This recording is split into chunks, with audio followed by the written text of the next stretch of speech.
नमस्कार किसान भाइयों। आज हम गन्ने के साथ चने की अंतर्वर्ती खेती के विषय में चर्चा करने जा रहे हैं। आम के आम गुठलियों के दाम, ये कहावत अंतर्वर्ती खेती के लिए कही जाती है। कुछ लोग इसे जीरो बजट फार्मिंग एग्रीकल्चर या कहें जीरो बजट फार्मिंग खेती भी कहते हैं। मेरा मानना इसके उलट है। ये जीरो बजट तो हो ही नहीं सकती, क्योंकि जिस चीज़ में श्रम लगता है तो श्रम का मूल्य होता है। इसलिए मैं इसको जीरो बजट नहीं मानता। तो आज हम यहाँ गन्ने के साथ चने की उन्नत खेती की चर्चा करने जा रहे हैं। इसमें जब आपका गन्ना उग आए तब आपको चने की बोनी करनी चाहिए, ऐसा मेरा मानना है। उससे होता ये है कि गन्ना भी साथ साथ बढ़ता जाता है और चना भी। तो लगभग 6 कुंटल प्रति एकड़ का उत्पादन प्राप्त हो जाता है गन्ने के साथ चने की खेती।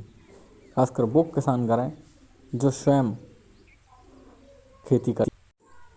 किसान भाइयों, इसमें प्रति एकड़ 20 किलो बीज लगता है और साथ ही इसमें पानी अलग से नहीं देने की ज़रूरत पड़ती है। खाद या उर्वरक प्रबंधन भी नहीं करना होता है। कीट प्रबंधन करते हैं तो उसका लाभ गन्ने को भी मिलता है। एक और ये सारे फायदे हैं, वहीं इसके नुकसान भी हैं अंतर्वर्ती खेती के।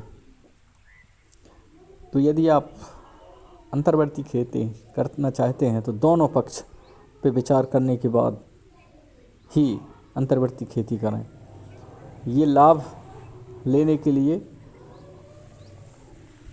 ज़रूरी है कि समय पे निरीक्षण और समय पे जल प्रबंधन, कीट नियंत्रण, खरपतवार प्रबंधन सब करते जाएं तो आपको अच्छा उत्पादन प्राप्त होगा।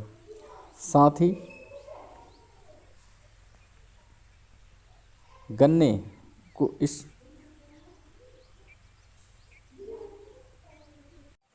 तो जैसे मैं बता रहा था कि जो लोग हाथ से खेती करते हैं, जिनकी 2 एकड़ 2.5 एकड़ यानी छोटी जोत या छोटे रकबा वाले इंटरक्रॉपिंग करें तो अधिक सफल हो सकते हैं या होते हैं।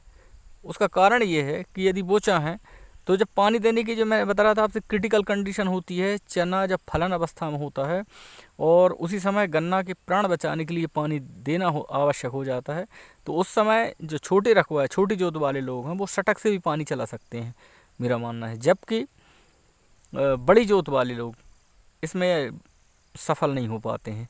या तो वो गन्ना बचाने में पानी दे देते हैं तो चना एकदम से आ जाता है, उससे डैमेज होता है, और यदि नहीं देते तो गन्ना की उपज प्रभावित होती है। हमने ये भी अनुभव किया है कि जो बिना इंटरक्रॉप वाला गन्ना है, वो इंटरक्रॉप जो की जाती है उससे काफ़ी अच्छा उत्पादन देता है और होता है। आपके सामने जो दिख रहा है ये बगैर इंटरक्रॉप वाला गन्ना है। ये लगातार हम आपको दिखाते रहेंगे।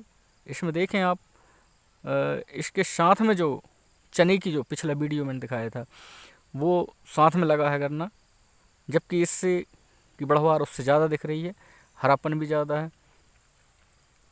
अच्छा, इंटरक्रॉप में एक ये समस्या भी आती है कि उसकी हम बीच में जो नींदा नियंत्रण, गुड़ाई है, या ट्रैक्टर से हम जो खरपतवार नियंत्रण करते हैं तो वो नहीं कर पाते हैं।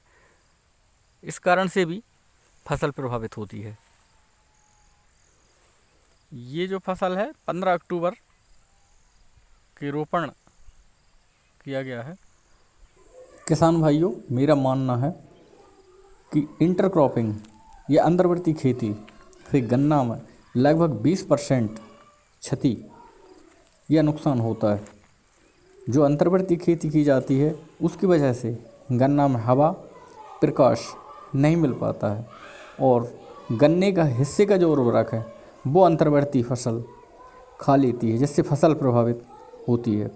और अंतर्वर्ती खेती के लिए जैसे हमारे लिए वो गेहूँ चना हो सकते हैं, लेकिन गन्ना के लिए वो खरपतवार ही है, इसलिए वो फसल को प्रभावित करता है। किसी को डिमोटिव करना मेरा इरादा नहीं है, केवल जो वस्तु स्थिति है या समालोचना है अंतर्वृत्ति खेती या वो जीरो बजट वाले हैं उनको बताने के लिए मैंने ये प्रयास किया है। इंटरक्रॉपिंग से निसंदेह फ़ायदा तो होगा, पर जीरो बजट में ये संभव नहीं है इंटरक्रॉपिंग। यहाँ तक कि सांस लेना भी फ्री नहीं होता है। तो इस प्रकार से जीरो बजट कह के किसानों को भ्रम में न डालें। जो जीरो बजट फार्मिंग के हिमायती लोग हैं, हाँ, जिनको इंटरक्रॉपिंग करनी है वो उसके बारे में अध्ययन करके सारी जानकारी एकत्रित करके इंटरक्रॉप ज़रूर करें, उनको फ़ायदा होगा। छोटे किसान ज़रूर करें। कुल मिला के बात यह है किसान भाइयों, मेरा मानना है कि यदि आप उचित समय दे सकें तो इंटरक्रॉपिंग करें तो आपको लाभ होगा, और यदि आप समय उतना नहीं दे पाते तो फिर इंटरक्रॉप से आपको नुकसान ही होगा फ़ायदे की जगह। तो इसलिए इंटरक्रॉपिंग करना है तो आप उसके बारे में पूरा अध्ययन करके समझ के ही करें, ताकि आपको घाटा ना उठाना पड़े।